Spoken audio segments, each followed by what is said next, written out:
Bonjour Yves Bressand. Bonjour.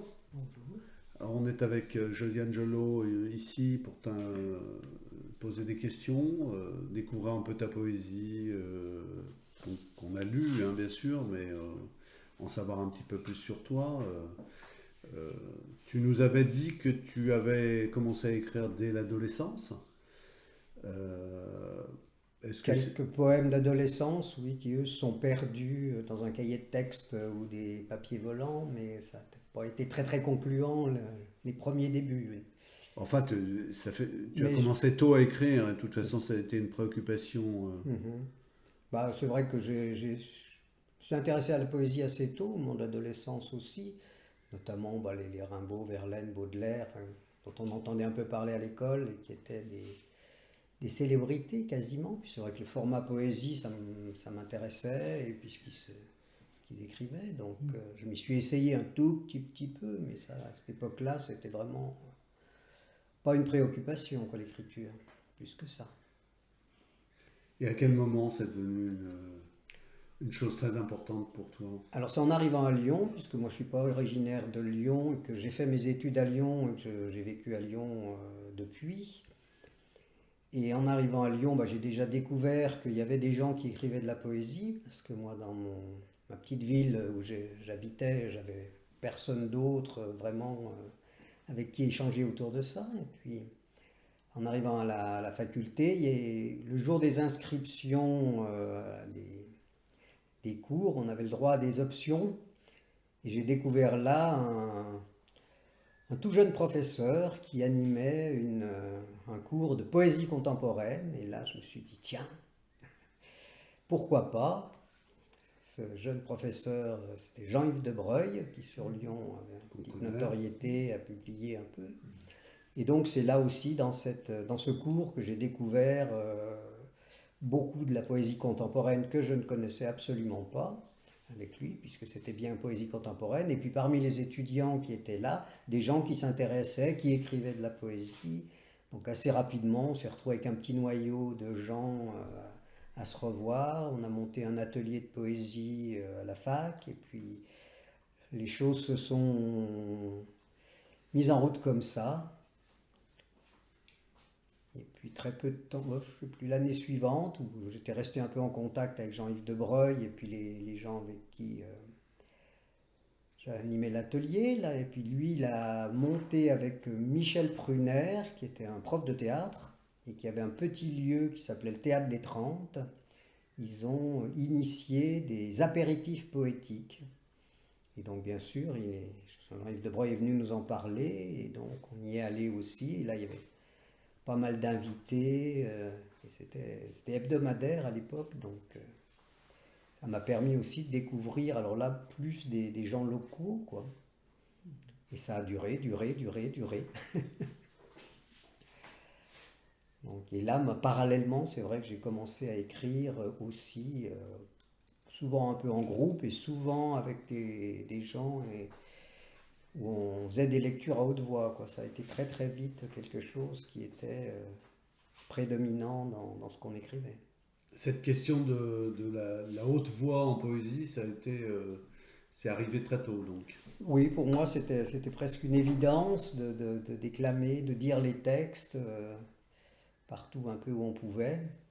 Et c'est resté comme ça. Et c'est vrai que ce que j'écris maintenant, ça continue à être beaucoup plus pour la voix que réellement pour la lecture. Et d'ailleurs, moi, je me suis pas mal interrogé sur cette question parce que, bon, comme je te disais, je t'avais surtout entendu, là j'ai lu, sans faire la distinction, parce qu'on a coutume de dire que tu as les textes, il y a les textes à dire et les textes à lire. Moi, j'ai lu sans distinction et j'ai pris autant de plaisir à lire les uns ou les autres. J'ai pas fait de différence. Et du coup, je me suis demandé, toi, dans ton processus d'écriture, est-ce que quand tu écris, tu sais que tel texte sera plutôt à dire ou tel autre à lire? Est-ce que déjà dans le travail d'écriture, c'est quelque chose qui est présent pour toi, qui est... Non, très peu. Parce que bon, c'est vrai que souvent je compose où l'idée du texte vient en tête et je m'entends pratiquement dès le début dire le texte, quoi. C'est ce que je dis, souvent je compose plus les textes que je ne les écris. Alors bon, pas systématiquement, il y a des textes, notamment dans des textes très courts ou d'autres un petit peu plus littéraires peut-être, mais sinon la plupart des textes viennent comme ça, c'est-à-dire d'abord dans la tête et je m'entends les dire, la manière, ça vient comme ça et après bon, bah, je mets en forme sur le papier, donc là ça évolue un peu, mais c'est beaucoup comme ça, quoi. Est-ce que tu les relis? Est-ce que tu retravailles Oui, alors énormément au point que la plupart de mes textes ne sont jamais terminés et que une des malédictions de l'ordinateur, c'est qu'on peut conserver toutes les versions successives et que souvent à chaque nouvelle lecture, par exemple de certains textes que j'ai plusieurs fois l'occasion de dire, pratiquement systématiquement, je change un mot, j'ai quelque chose qui est modifié et j'ai même des fois dans mes recueils un peu de lecture, je me suis aperçu par exemple, alors c'est pas très visuel à l'enregistrement, mais j'ai recollé dans un texte une nouvelle version parce que c'était à l'occasion d'une lecture, j'avais tellement modifié le texte. Ce qui fait que des fois je préviens les gens, d'ailleurs je leur dis, je leur présente le recueil en leur disant ce que je vais vous lire là, c'est pas exactement, si vous achetez le recueil, vous aurez la version précédente. Et je retravaille vraiment beaucoup. Et dans ton livre de Fraction d'infini chez Jacques André, l'avertissement du livre, moi, ça m'a fait penser à l'énonciation d'un art poétique. Hein. Je te cite: hélisser, ajuster, retailler, malaxer, pétrir, intervertir, laisser monter, année après année, combien d'années? 11, 12, un siècle, peut-être la mémoire des failles. Donc l'humour arrive là, mais on comprend bien qu'il s'agit de... Enfin, on a l'impression d'une parole de sculpteur presque. Bah, en plus, ce recueil précisément, je ne sais pas si je l'ai amené là, et il est parti de mots, des choses comme ça que j'avais demandé à des gens. Alors là encore, c'est pas très visuel, mais sur chaque page, il y a en haut et en bas, il y a des mots qui ont servi un petit peu de briques et de point de départ. C'était une espèce de contrainte que je m'étais donnée. C'était les tout débuts d'Internet, donc ça devait être le milieu des années 90 par là, ou peut-être même avant. Et j'avais demandé à des gens comme ça de m'envoyer des mots. Et donc c'est vrai que ça a mis très longtemps ce recueil à former une matière suffisante à un recueil parce que j'intervertissais, j'arrêtais pas et à partir de ces mots et d'idées qui revenaient, de relecture, et ça a mis très longtemps. Hein. Et la plupart du temps d'ailleurs, pratiquement, enfin, je pars pas sur l'idée comme d'autres collègues, j'ai envie de dire, en me disant bah tiens j'ai le titre et puis je me mets à écrire de façon un peu linéaire pour constituer un recueil et 2 mois, 3 mois plus tard le recueil est fini. Ça moi c'est quelque chose, c'est quasiment impossible pour moi. Et si on t'entendait avec de la poésie? Eh ben allez, un petit texte. Je change de lunettes pour le petit bruit qu'on entend. Alors un texte très court qui est en cours d'écriture pour un prochain peut-être recueil. Carte géographique. Carte géographique, c'est le nom d'un papillon. L'aile du papillon fait dériver les continents, réveille les typhons, les ouragans. Sur la carte du monde, il y a des océans. Se laisser porter par les courants. S'imaginer toute voile dehors, suivie par les immenses albatros. Sur la carte du monde, il y a les continents. Accoster des rivages inconnus, escalader les plus hauts sommets, se perdre dans les forêts vierges, visiter de fabuleuses cités. Être pris de vertige quand l'instituteur, d'un simple coup de règle, fait s'ouvrir un gouffre sans fond sous les fesses de l'élève, rêveur et distrait. Ben, tu vois, je réagis d'entrée parce que je pensais te dire que, par exemple, il y avait un poème que j'avais lu dans le recueil Antigène, Mhm. qui s'appelle Mamour, qui me faisait penser à la poésie d'Henri Michaud. Et je trouve qu'il y a, il y a des accents michaldiens, je ne sais pas si on dit c'est comme ça dans ta poésie. Peut-être, c'est vrai que j'ai lu Henri Michaud, alors par contre il y a très très longtemps, alors qu'est-ce qui en est resté, je sais pas. Mais oui, Bah, pourquoi ce pas, enfin, côté voyage, Mhm. voyage immobile, si j'ose dire, Mhm. enfin, ça évoque beaucoup l'univers imaginatif Mhm. d'Henri Michaud. Mhm. Voilà, c'est vrai que c'est une petite série de textes, alors je sais pas comment, mais autour des cartes, un peu du voyage, des maps mondes aussi. J'ai toujours bien aimé ces boules qu'on regarde, surtout. Alors là, pour le coup, il y a sûrement des réminiscences d'enfance, les atlas aussi, j'ai gardé des vieux atlas. Et ça m'a toujours aussi étonné ces choses-là quand on est enfant, puis même encore maintenant. Donc il y a les couleurs, donc les pays, les frontières. Et j'ai des textes où je me pose la question de, oui, pourquoi toutes ces frontières? Et je crois que le thème du printemps des poètes cette année, c'est Frontière. frontières. Donc là, moi, à la limite, j'ai envie de dire, j'ai plus rien à écrire parce que J'ai vu un de tes poèmes, mais alors j'avoue que je ne sais plus oui, où, qui alors s'intitule Frontière. oui, et j'en ai plusieurs comme ça. Je C'est ne sais plus quelque dans quel chose, recueil. ouais, c'est quelque chose qui m'interpelle parce qu'une frontière. Je me souviens de temps en temps être promené soit dans le nord de la France, là vers la Belgique, ou une fois avec un copain, on était entre l'Allemagne, je ne sais plus, et on voyait des panneaux qui étaient plantés au milieu de rien, où ils indiquaient que si on passait le panneau, on changeait de pays, quoi. Et ça reste quelque chose de... Et qu'on puisse se battre pour ça aussi, moi, ça reste quelque chose de très étonnant et d'assez incompréhensible. Mais bon, c'est peut-être mon côté poète. Moi, pour rebondir sur ce que disait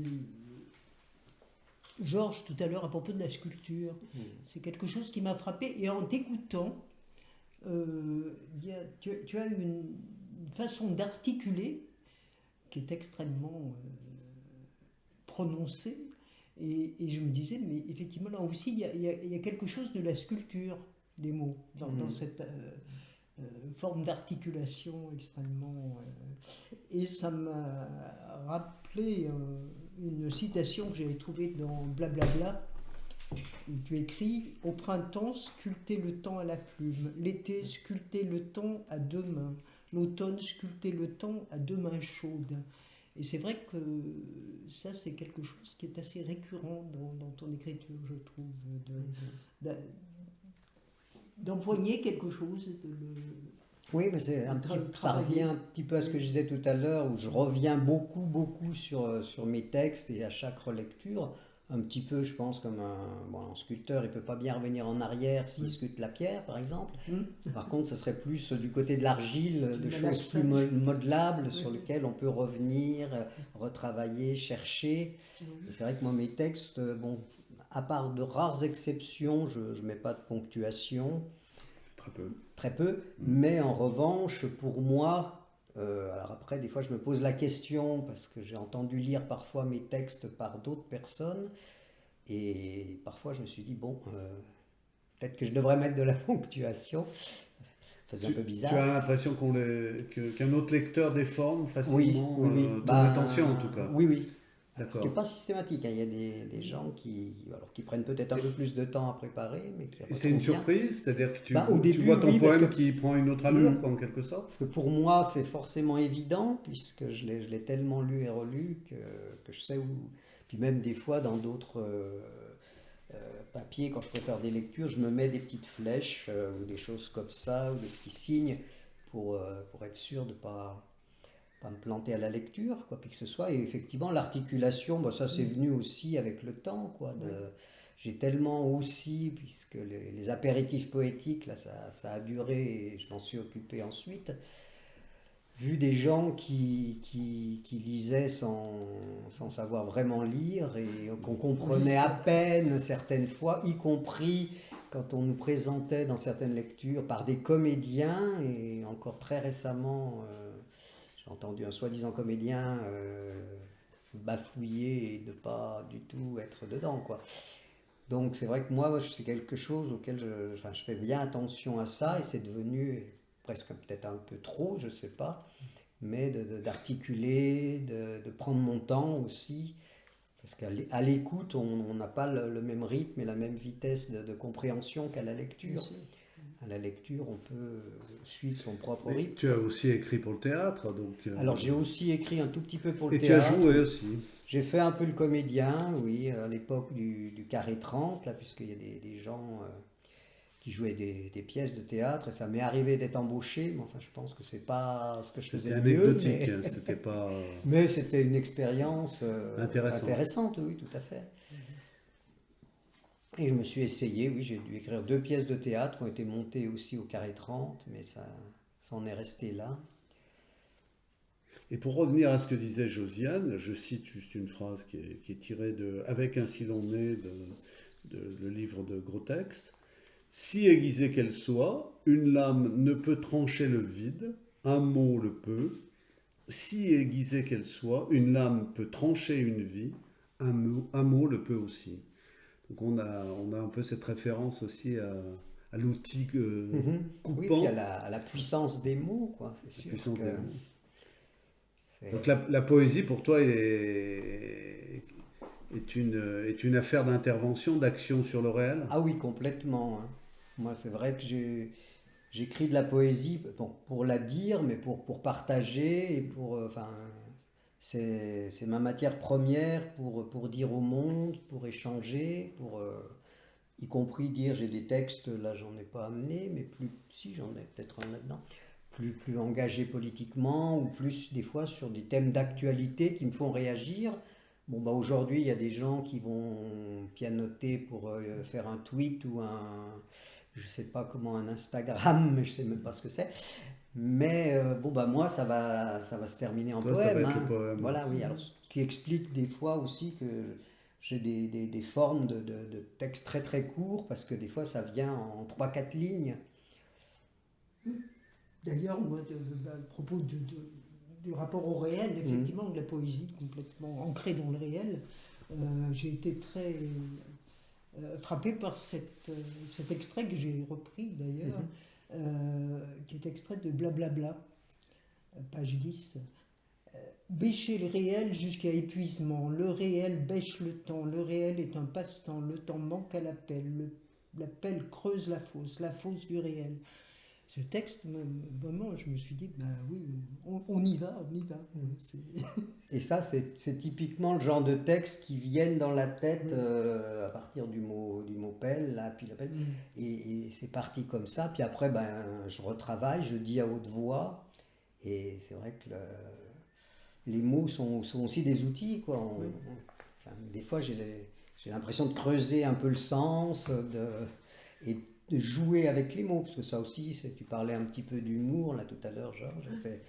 C'est quelque chose que j'essaye de garder. C'est un élément fondamental de ta Oui, poésie, oui. Puis ça, c'est voulu de presque dès le départ. Bon, c'est vrai que ça vient un peu comme ça, mais bon, c'est pas pour critiquer les autres ni quoi que ce soit, mais comme je disais qu'il y en a qui savent pas bien articuler ou lire, il y a aussi des gens que j'ai vu dans la poésie qui se complaisent dans le côté dépressif, noir, presque masochiste. J'ai eu tendance à vouloir aller un petit peu à l'inverse, et que ce soit quelque chose d'un peu lumineux, d'ouvert, de plaisant, par rapport à l'image de la poésie qui peut circuler aussi comme quelque chose d'ennuyeux, de sombre, de triste. C'est-à-dire, je me permets de compléter ton propos, il y a aussi de la douleur dans ta poésie. Il y a des choses qui peuvent être pas noires, mais assez profondes au sens du vécu intérieur. Mais tu sais toujours faire partir sur autre chose, comment dire, prendre un écart, et un écart avec le sourire, si j'ose dire, et l'humour précisément. Oui, je crois que tu peux nous en parler justement de cette dimension opposée entre qu'on trouve très bien dans ta poésie. J'essaye effectivement, donc déjà, puisque c'est souvent à l'oral pour moi, de trouver ce petit décalage, alors soit à travers des jeux sur les mots, soit effectivement en trouvant l'idée ou la chute qui va faire un peu rebondir et qui permet peut-être des fois un petit peu d'aller plus loin ou d'ouvrir un peu le poème vers quelque chose qui s'ouvre, quoi. Moi, c'est une des choses aussi, la poésie, ça doit être quelque chose d'un peu ouvert, lumineux, je disais, quoi. Le comble pour un écrivain, prendre des notes dans les marges de ses rêves. J'ai noté ça. Bah, c'est vrai que il m'arrive dans mes rêves d'écrire. Alors le problème, c'est que quand ça se passe comme ça, je me revois bien en train d'écrire, mais impossible. Tu ne retrouves pas ce que Non. tu as écrit. Et des fois, je me dis, bah, tiens, je vais mettre un papier, une feuille à côté du lit au cas où, mais non, ça ne marche pas. Mais pourtant, je suis sûr d'avoir écrit des choses absolument géniales pendant mes rêves. Et puis non, ça ne revient pas. C'est vrai que cette idée de prendre des notes comme ça en marge de ses rêves. J'allais te renvoyer un peu à ton histoire parce que tu te confies dans ta poésie Nuit ambulante, toujours. Savez-vous ce que c'est qu'un dyslexique? C'est un mélangeur circulaire de mots bien pratiques pour fabriquer des poèmes. Alors, je ne sais pas si je l'ai bien dit, mais... Sûrement très bien. Comme je ne l'ai pas sous les yeux. Oui, c'est vrai. Bah, c'est souvent que je dis que je suis dyslexique.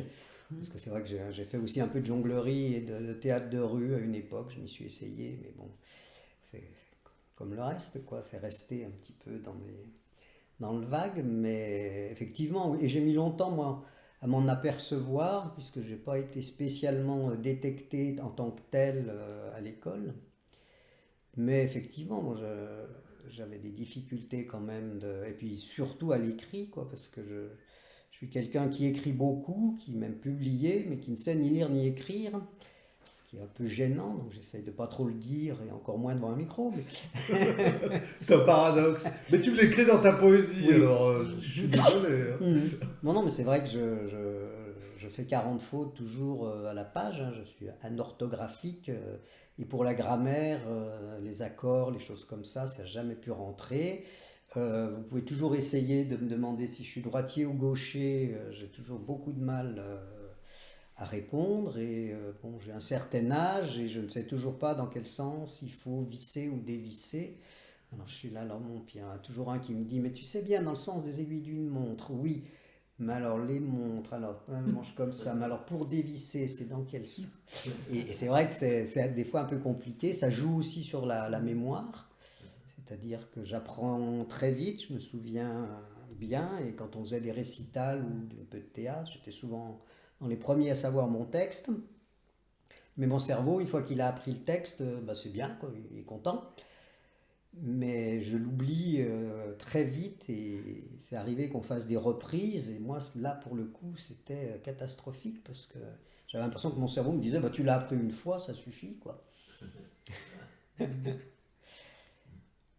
Allez, ah ben, un petit texte. Alors là, c'est un petit texte qui joue aussi bien sur un mot plus que les autres. C'était le thème du Printemps des poètes de l'année passée, parce que c'est vrai que dans l'écriture, il y a des choses qui me viennent, qui me touchent, sur lesquelles qui font souvent la matière des recueils. Et puis il y a aussi des textes plus de circonstances, pour des appels à texte, ou alors bon, ça vient ou ça vient pas, hein, je me force pas, mais comme l'éphémère, c'est vrai que là pour le coup, j'avais pas grand chose. Hein. Et donc là, j'ai retrouvé celui-là. Éphéméride. Mon cul se ride, mon bide se ride, mon nez se ride, mon sexe aride. Au fil des pages, au fil des vers, ma chair devient faible. Les vers se réjouissent, rien ne dure. Les pages volantes du petit rectangle 365 couches s'envolent, rondes circadiennes, maigrir de jour en jour jusqu'à épuisement. De la musique, le tic-tac de l'horloge perpétuelle, le boum-boum, boum-boum, boum-boum d'un cœur, tambour magique, la voix du chaman, mourir, renaître, la voix de l'oracle, réincarnation, mon amour. La voix de la sagesse, ô vieillesse, pourquoi si vite, pourquoi si lent, pourquoi ni avant, pourquoi ni après, l'éphémère, drôle de bestiole névroptère, métamorphose d'un instant, puis l'autre, battement d'ailes, in fine, suite et fin, là, à l'instant F, à venir. Alors celui-là est un petit peu moins gai et humoristique, même si j'essaye de... Mais comme quoi, je peux aussi avoir mes petits coups de déprime aussi. Tout à fait. On les aperçoit dans ta poésie, les coups de déprime. Et moi, je voulais revenir, je ne sais pas si Josiane... moi, je voulais revenir sur la dimension corporelle dans ta poésie. Le corps est assez présent. Enfin, moi, j'ai été impressionné par le poème intitulé Jouir dans Antigène, qui est en fait, ça m'a semblé être un retour un peu aux théories de l'écriture des années 70, tu sais, telle quelle, où on assimilait beaucoup écrire et jouir. Hein, enfin. Et là, ce poème, il est complètement là-dedans. Hein, ah bah c'est vrai que il y a des moments où il y a une vraie jouissance à écrire, une vraie effervescence, et que je retrouve pas systématiquement, mais il y a vraiment des moments où je pars dans quelque chose qui est de l'ordre de la jouissance physique en même temps qu'intellectuelle, et c'est vrai que quand ça part là-dessus, c'est bien, quoi. C'est pas systématique, mais oui, il y a cette vraie vie complète en poésie, quoi, qui habite tout, quoi.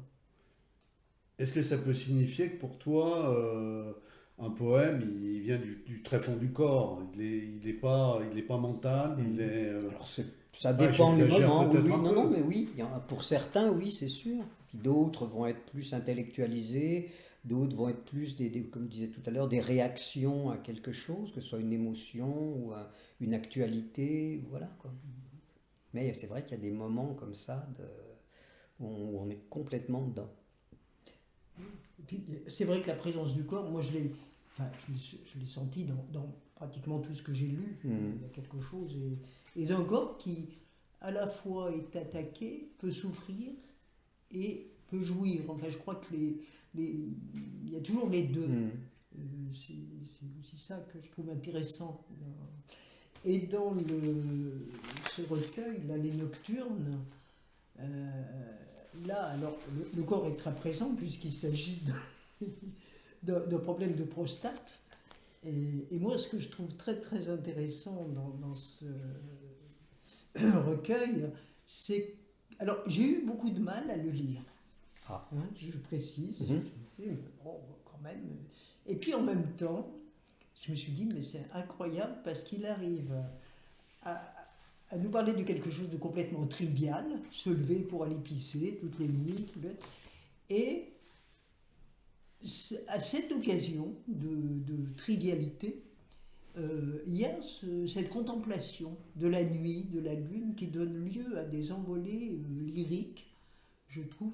Voilà. Et dans ce recueil, finalement, ce que j'ai fini par aimer, c'est le télescopage de ces deux approches, en fait. Alors, ouais. Celui-là aussi, donc les Nocturines, qui est le tout nouveau. Alors lui, il n'était pas prémédité du tout, puisque c'est l'éditeur qui m'avait sollicité sur d'autres textes qui avaient été publiés dans une revue, parce que ça, on n'en a pas parlé, mais je publie aussi assez régulièrement dans des revues. Alors maintenant, tu peux citer les revues? Voilà, il y a Verso, par exemple, effectivement, mais qui me viennent à l'esprit, L'Intranquille, Dissonance, je n'ai plus en tête, mais il y en a pas mal, oui. Au fil du temps, j'ai bien dû publier. Puis... Décharge, je suppose. Décharge peut-être une fois, oui. Pas mal de revues.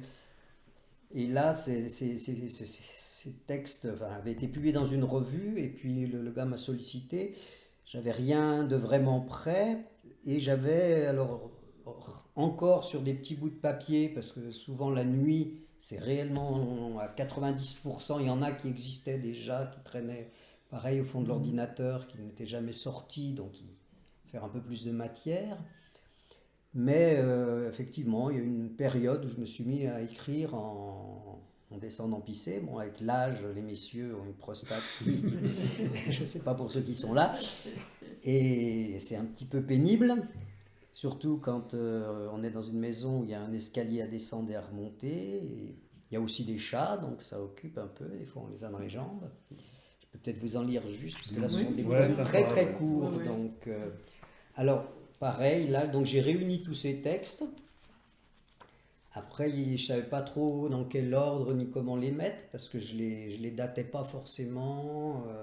Il y en a qui étaient sur des petits bouts de papier, d'autres qui étaient dans l'ordinateur. Donc j'ai fini par les classer en chronologie. Et donc les 4 saisons. Donc je vais vous lire le tout début de l'automne. À l'automne de ma vie, comptez mes peaux pour savoir si l'hiver sera long. Alors celui-là, il est daté 21 septembre, 1h41. Aussi longue que mes jours, équinoxiale, égalité entre veille et rêve, équilibre presque parfait. Pour l'instant encore, me lever à chaque alerte, la nuit où je mouillerai mes draps, où Aloïs me perdra en chemin, surtout ne pas hésiter. S'embarquer avant le naufrage. Il y a un petit dernier à la fin de page là. J'ai consumé ma vie à ne rien faire, qu'écrire dans ma biographie, quelle épitaphe sur ma tombe.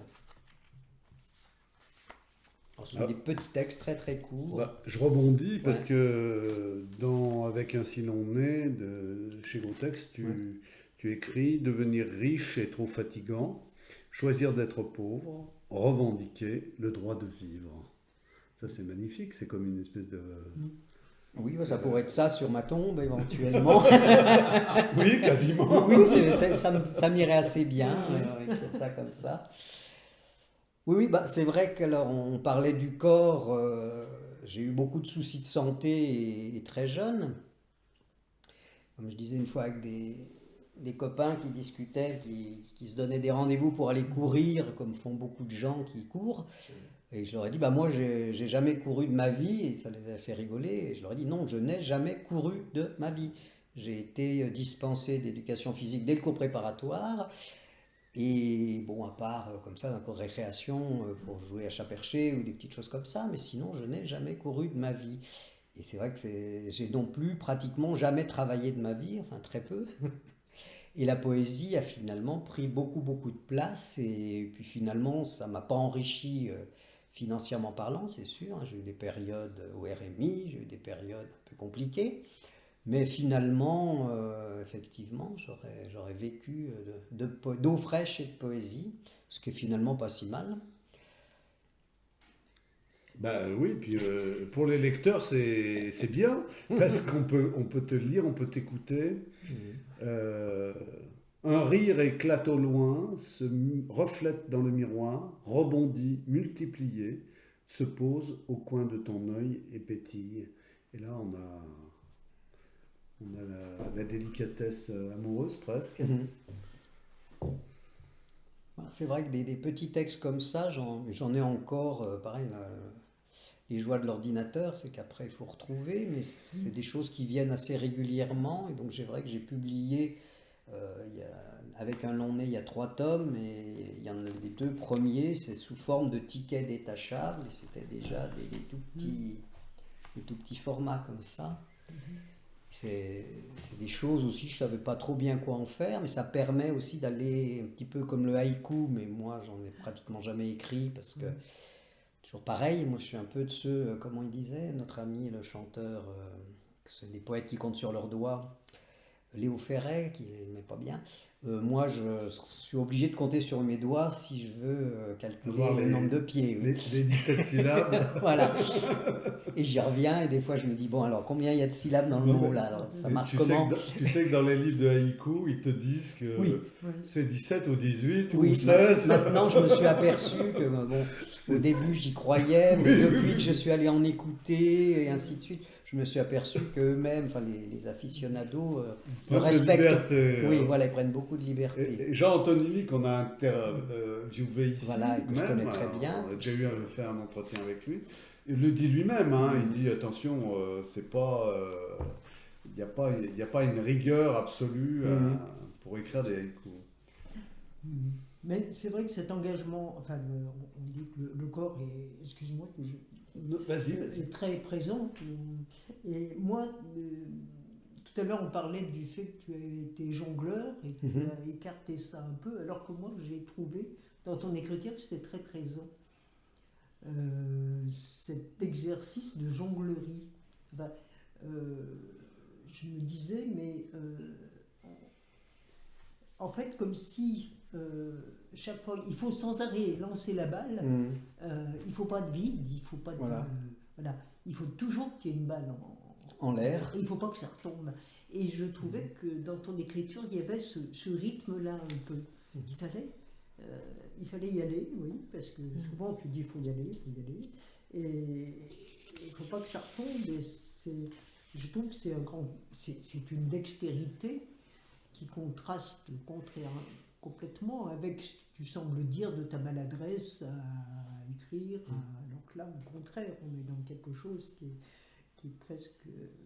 Oui, qui est dans la dextérité, dans la... Alors avec les mots, on a le temps et puis effectivement, il y a des moments, ça peut s'assimiler à de la jonglerie avec les mots, hein, puis avec les sons, les sonorités, les doubles sens, des choses comme ça. Bon, avec les balles, j'étais quand même pas très très doué, quoique le fait d'être ambidextre, ça aidait quand même un peu, mais au bout d'un moment, j'ai jamais atteint un très très bon niveau. Ouais. La seule fois où j'ai un peu étonné des gens, c'est au ping-pong, mais là non plus, j'étais pas très doué. Mais sans le faire exprès, j'ai démarré avec la raquette d'un côté, puis quand la balle est arrivée de l'autre, et là, le gars en face, il n'a rien compris.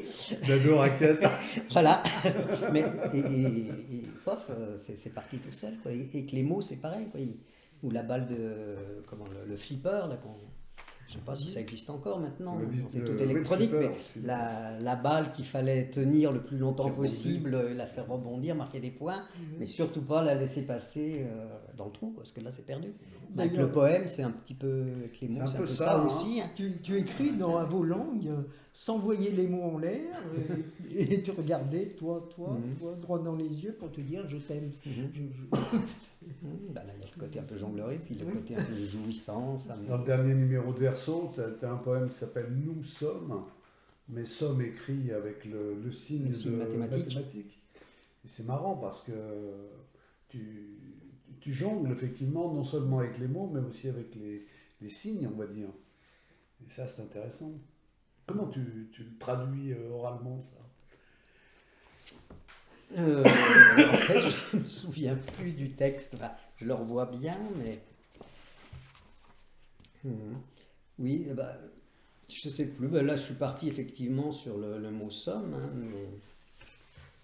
nous sommes, nous, être vivant, sommes. Nous sommes une somme de gènes, somme de notre histoire, somme de survivants, des glaciations, des épidémies.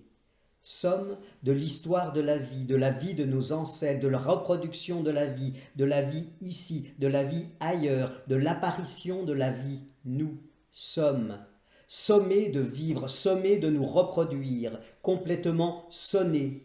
Nous sommes des cloches qui essayons de résonner. Nous sommes en somme des êtres résonnants. Nous sommes.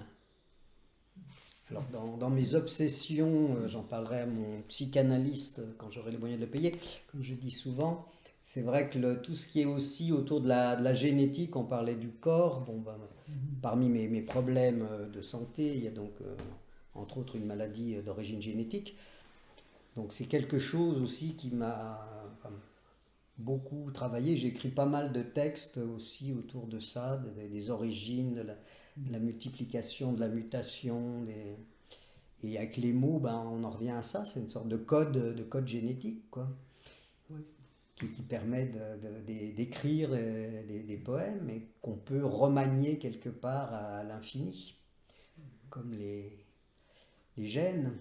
D'ailleurs, dans On se rapproche de l'infini, tu écris parce que il vaut mieux ne pas rater le début à la source, au point d'origine. C'est- Oui, ben ça c'est quelque chose qui m'a beaucoup questionné, bon un petit peu moins maintenant, mais il y a à l'adolescence, même plus jeune, parce que ça, on s'en est aperçu très tôt de cette histoire-là. Et pour moi, ça restait un mystère, quoi, de savoir qu'est-ce qui avait bien pu. Je ne sais toujours pas exactement, malgré les tests maintenant et tous les progrès, on n'a toujours pas réussi à décoder cette maladie. Enfin, il y a des approches, il y a des choses, mais bon. Chez moi, comme d'habitude, ce serait une forme atypique. Comme on disait tout à l'heure que j'étais un peu.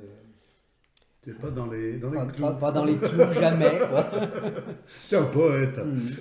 Non, mais ça me travaillait, parce que je me disais, bah, finalement, je ne suis pas comme les autres comment ils vivent, comment ils sont, qu'est-ce qu'ils ont dans la tête.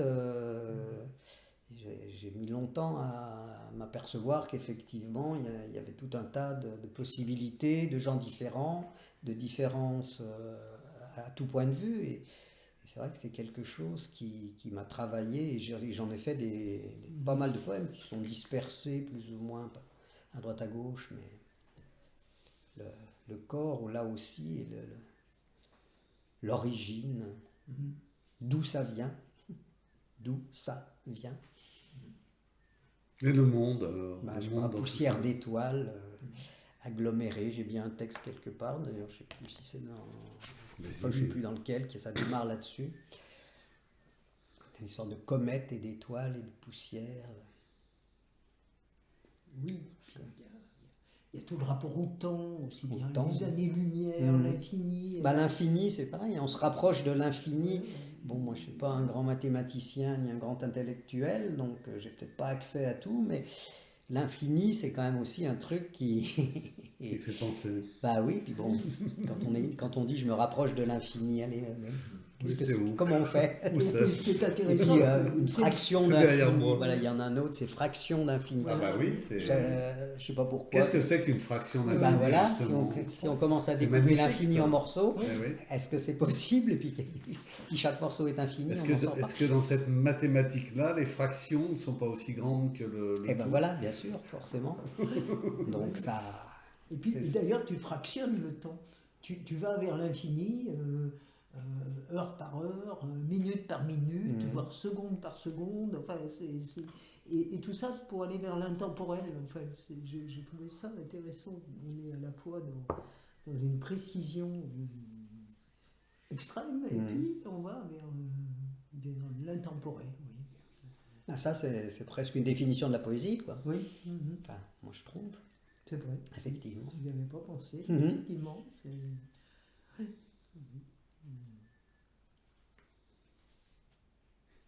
Mais alors, ce rapport au temps aussi, je me suis dit, puis le corps, la maladie, ça vient. Je me suis dit ça. Et puis dans ton écriture aussi, l'emploi de l'infinitif, voilà, faut que je me trompe, hein, ça crée une espèce d'urgence, je trouve. Il y a quelque chose qui... Et comme tu l'écris d'ailleurs, et urgence de lire, de dire, d'écrire, urgence de créer, de crier, de créer, urgence de garder les yeux ouverts. Ça, je l'ai beaucoup ressenti dans ton écriture, cette urgence. Alors, Oui, moi je me suis souvent senti un peu en état d'urgence, à la fois, bon, j'ai été militant associatif dans nombreuses associations à une époque, assez engagé, et il y avait une urgence, un petit peu comme aujourd'hui, on parle régulièrement d'urgence climatique, c'est une nouvelle urgence qui n'existait pas forcément il y a 50 ans, on en parlait moins, mais peut-être déjà là, mais... Et c'est vrai que cet état d'urgence, puis d'état d'urgence poétique aussi, c'est-à-dire quand on écrit, on parle un peu de la jouissance, enfin, je ne sais pas vous quand vous écrivez, mais il y a aussi à des moments cette tension qui vient, qui monte et qui a envie de dire effectivement au monde, de dire quelque chose. Oui, eh ben, moi ça me fait penser ça, que j'ai travaillé dans un service d'urgence. Ben voilà, Voilà, aussi les urgences, on en parle beaucoup au niveau hospitalier. Et on avait eu, alors là c'était dans le social, on avait eu une formation sur l'urgence. Et la leçon qui nous en avait été tirée, c'était il faut prendre le temps de l'urgence. Et là, tout d'un coup, en parlant avec toi, je me suis dit, mais ce temps de l'urgence, c'est peut-être aussi le temps de l'écriture. Aussi, oui. De toute façon, là, à partir du moment où on écrit, on est dans une contrainte aussi. Bah, les mots, ils se succèdent, qu'on ne peut pas tout jeter à la fois sur la page, même si dans la tête, ça vient plus ou moins tout en même temps des fois. Il faut bien les mots l'un après l'autre et puis les contraindre sur la page ou alors quand on les dit, ben, c'est encore... la chronologie est là, oui. On t'écoute? Oui. Alors, je sais pas. Allez, un petit peu au hasard, peut-être. Bah, tiens. Alors, extrait de On se rapproche de l'infini, un très court. Trace.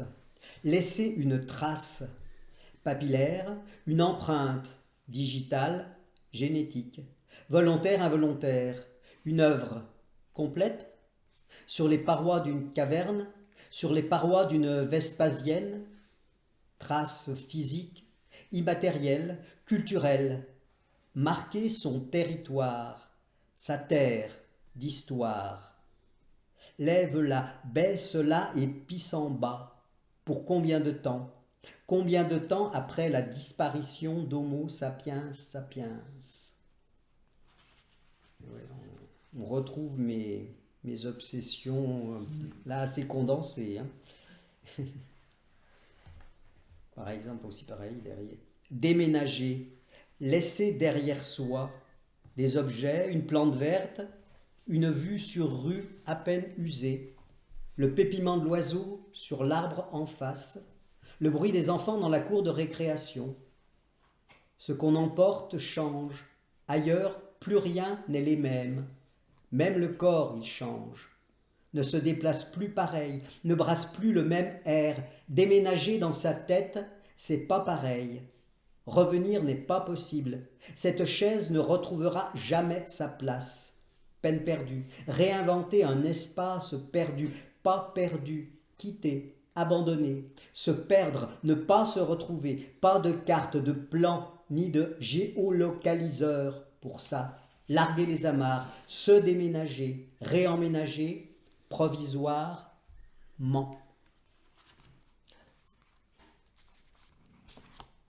Alors moi, je pars dans une autre direction. Je te dis, je te pose la question. Et le monde, parce que bon, moi j'ai relevé un petit poème avec un long nez. C'est un drôle de jeu, la guerre. Il suffit de savoir compter. C'est plein d'humour, mais... Oui, c'est un humour un peu... c'est vrai ce qu'on retient beaucoup, et même encore en ce moment des guerres, c'est aussi le décompte des morts, des blessés, les choses comme ça, quoi. Et on a un peu l'impression, à la manière dont c'est commenté parfois, que c'est une espèce de grand jeu, de jeu de rôle, de jeu virtuel, parce que nous, on n'est pas dedans, enfin... En ce moment, il y a l'Ukraine, on voit des images, mais c'est pas toujours facile. Enfin, des fois, moi j'y pense, hein, ça me vient de me dire, bah oui, quand ils nous disent un mort, c'est un mort qui souvent est jeune, et puis c'est souvent une famille. Enfin, voilà, il y a tout ça derrière qui est difficile aussi, et qui est incompréhensible aussi d'une autre manière. Parce que bon. Et cet humour, c'est vire parfois la dérision, parce que juste après, le poème que tu as mis dans le recueil, je te le montre. Je ne sais pas si je peux le dire. Je crois que c'est un peu ce que c'est. Oui, alors c'est vraiment un texte, hein, j'ai plus qui est codé. Voilà, c'est un message secret. Codé en chiffres. Voilà. Mais il y a... 3511. Bon, après, je ne le lis pas parce que ça devient très difficile. Il faut déchiffrer les nombres. Ah, il y a une ou deux personnes qui s'y sont attelées, qui ont réussi. Mais ça correspond réellement à un texte. J'ai sûrement encore quelque part au fond d'un tiroir d'un placard le code qui permet de décoder. Qui permet d'avoir le texte De à le- la base. oui, D'accord. Mais je ne sais plus maintenant. Donc c'est un message chiffré Voilà. de la guerre, quoi. Aussi, on peut voir ça comme ça, là, le codage, Le l'encodage, soldat. puis le côté jeu aussi.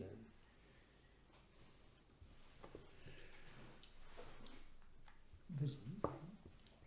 Ben, je te disais, Le Monde, j'ai lu dans un poème qui est dans Fraction d'infini, je te cite, ne pouvant faire qu'elle s'érige dans la parole, à fond de cale, immensément, la colère est venue, thoracique, omniprésente, cage, ventre. C'est un extrait de poème. Oui, oui. Et je me dis que chez toi, il y a ça aussi, ce regard sur le monde qui peut te heurter. Et puis, parfois aussi un sentiment d'impuissance. On se dit, mais pas qu'on aimerait avoir une baguette magique ou quelque chose, quoi. On est là à voir les choses, à se révolter ou à se mettre en colère quelque part, et finalement, ça sert à rien, sauf éventuellement à se rassembler. Mais souvent, enfin, moi, j'ai souvent ressenti parfois ce sentiment d'impuissance face au monde, en me disant, mais que faire? Et tu penses que la poésie peut avoir Bah, ce rôle? peut-être. J'écris quelque part sûrement que la poésie ne sert pas à grand-chose Oui, je crois que tu l'as et que c'est écrit, complètement vain d'y croire, mais que ça m'empêchera pas de continuer à le croire. à croire et Ou à à l'espérer. essayer et à lancer les mots, comme tout à l'heure, hein, la puissance des mots, quoi. Un mot peut peut-être un jour, s'il tombe au bon endroit, au bon moment, rebondir et, comme on dit maintenant avec les réseaux sociaux, ça aussi c'est une grande énigme, qui deviennent virales, quoi. Ils font le buzz ou des choses comme ça. Et le poème peut-être un jour, un poème qui fera le buzz, ramènera la paix dans le monde. Il y en a eu, Pourquoi pas. hein. C'est pas forcément des textes de poètes, mais j'imagine à des chansons. Ou genre, des chansons, oui, voilà, qui ont fait le tour du monde et qui ont John déclenché. Lennon, ça a fait le tour du monde. Hein. C'est quelques mots, mais c'est bien aussi un peu de la poésie. Et tu penses que justement, comment tu envisages que la poésie puisse atteindre tes auditeurs ou tes lecteurs? Est-ce que tu y penses quand tu écris? Est-ce que c'est quelque chose qui... Au moment même où j'écris, non, j'avoue que ou alors, non, enfin vraiment pas. Après, c'est vrai qu'il y a un sentiment de frustration quelque part, une fois que le texte est fait, de le garder pour soi, quoi. Alors il y a l'édition papier, donc c'est vrai que j'ai publié dans enfin des revues, ça aussi, on l'a dit tout à l'heure, ça permet d'élargir et de publier les textes à l'unité parfois. Puis aussi les recueils, mais il y a aussi la lecture, ça permet aussi de se lancer très très vite et très direct, quoi. J'ai eu fait avec des amis des lectures impromptues dans la rue ou comme ça, des choses. Puis sur des scènes ou dans des scènes ouvertes, il y a aussi, j'ai participé parfois, alors avec des textes qui s'y prêtaient un peu mieux, à des scènes slam qui sont aussi des choses. Enfin moi, j'écris pas spécifiquement dans ce genre-là, enfin qui est un peu codé aussi, mais ça permet aussi de tester, puis d'avoir des gens devant soi qui réagissent en direct. Par rapport à ce que tu demandais, c'est vrai que le recueil ou le texte écrit, une fois qu'il est parti, on ne sait pas... Il va faire son chemin. Il va faire son chemin, mais en fait, Ou pas. on n'est pas là ou pas, et avec la poésie, c'est souvent ou pas, C'est souvent ou pas. et au pas, au tout petit pas. Parce que les tirages, c'est jamais exceptionnel, hein. Enfin, un best-seller de poésie, c'est quand ça arrive à 1000 exemplaires. On devrait voir ça. Il y en a eu un, c'est Paroles de Jacques Prévert, hein, j'aime beaucoup, qui est un des rares poètes qui a gagné réellement pas mal d'argent avec un recueil qui, et pourtant quand on le lit, je sais pas si autant tout le monde l'a bien lu intégralement, tout à fait. parce qu'on en parle et on a souvent cette image de Jacques Prévert un peu assez légère aussi, alors que cet texte c'est costaud, hein. Très acéré. mais très fine. Oui, Et- ah bah oui, et- oui, moi c'est un de mes inspirateurs. Et mais dansante je un l'ai peu. je l'ai découvert relativement Oui. tôt, lui, puisque il était encore vivant en plus quand j'étais jeune, et puis on l'abordait un petit peu. Bon, il y avait ces dialogues ou des choses comme ça de films, mais même à l'école, on l'évoquait, quoi. Il était pas tous ses textes, bien sûr, mais effectivement, moi je relis avec plaisir du Jacques Prévert. Mais tu parlais de slam tout à l'heure. Moi, Mhm. je trouve que certains de tes poèmes, bon, ne sont pas. Parce que je crois qu'il y a des codes dans le Oui, oui, slam. voilà, c'est ce que je disais. Moi, Mais je il suis y comme a- le haïku, hein, il y a- je ne suis pas dedans, hein, mais Voilà. comme Mais j'ai cette il y a- habitude de dire.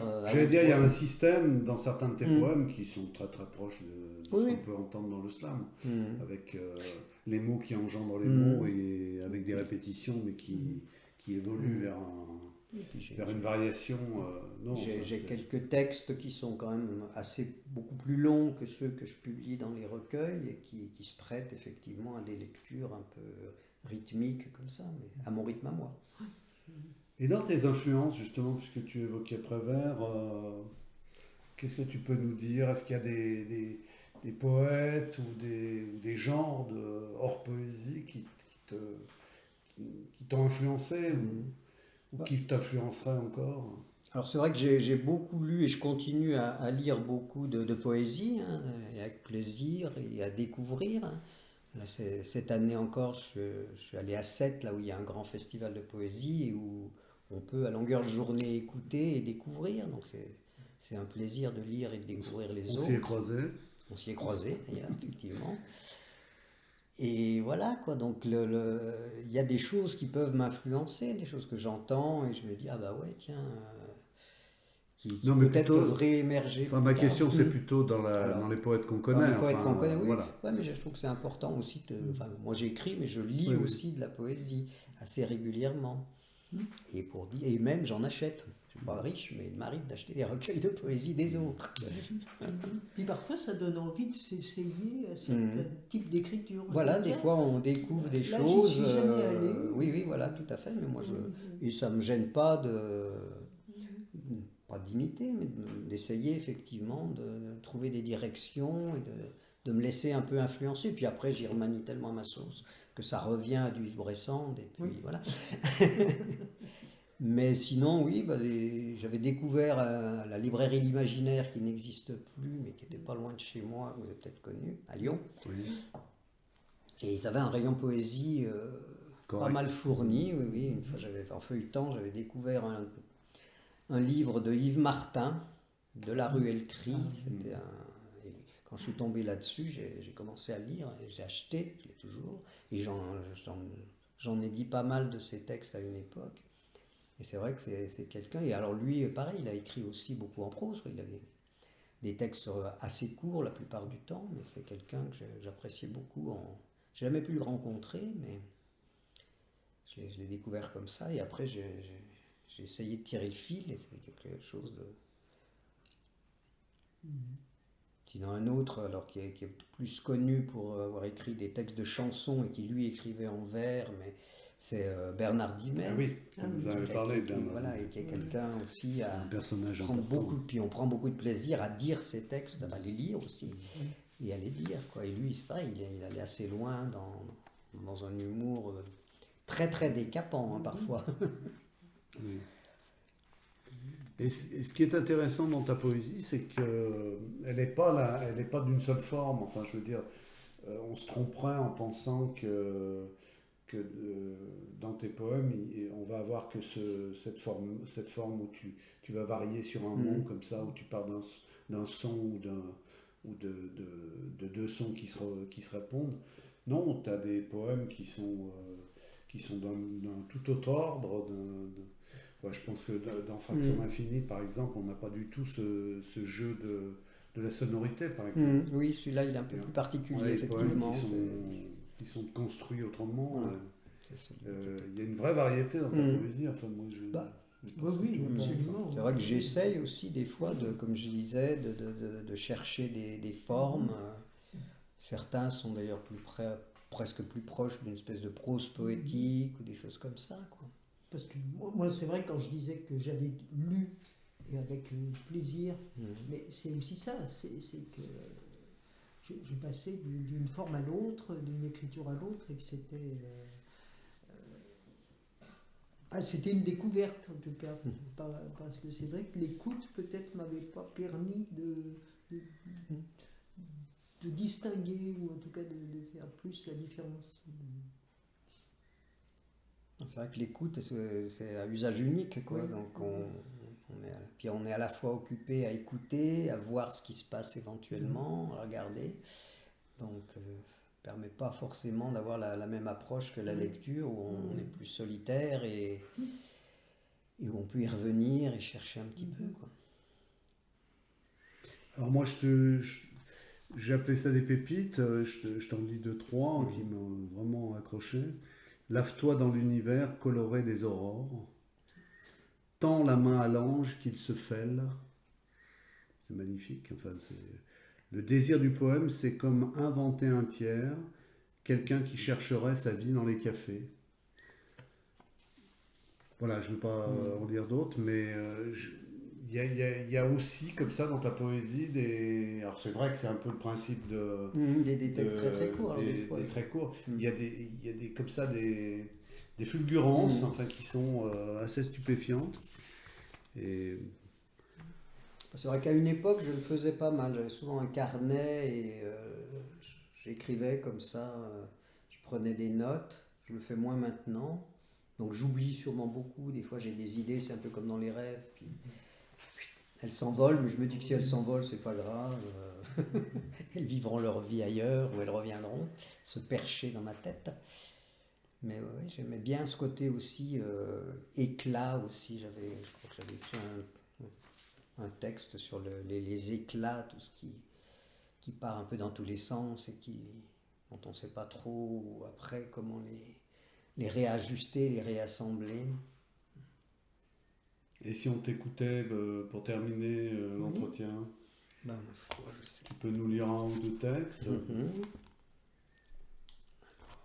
qu'est-ce que je vais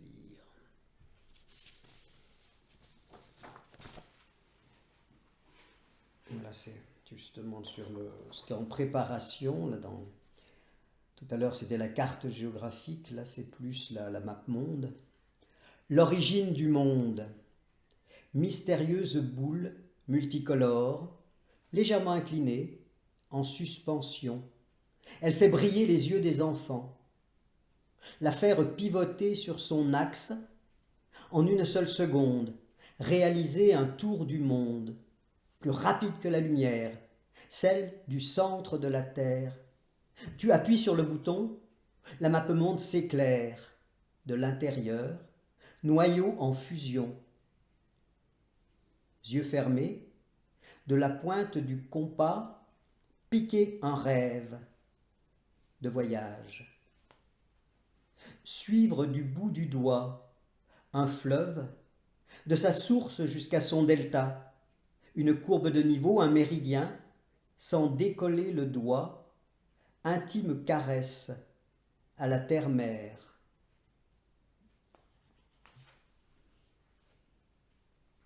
Un dernier texte.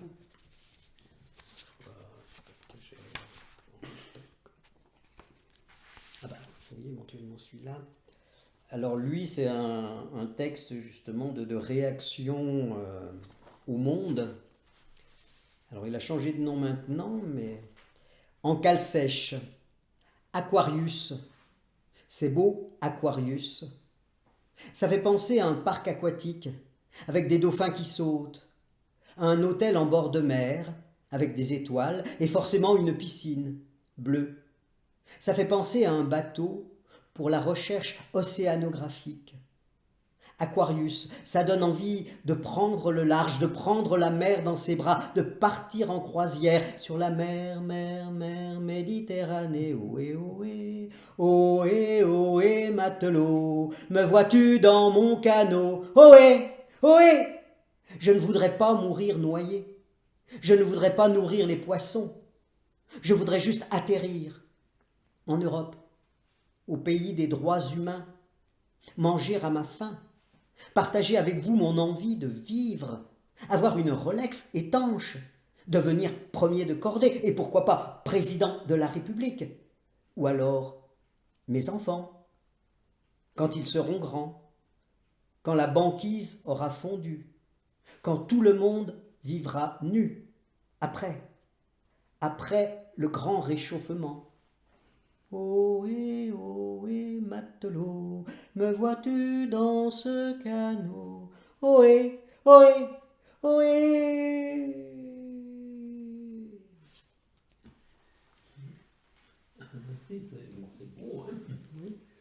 Merci, c'est très beau pour terminer. Tu vois quelque chose à rajouter, Yves? Oh non, Josiane? ça me va. Non, je trouve que c'est très bien. On finit sur ce Voilà, le magnifique ciel est bleu, le texte. soleil brille. Ouais. Nous sommes ensemble, en paix. Voilà. Bien. Bien, merci.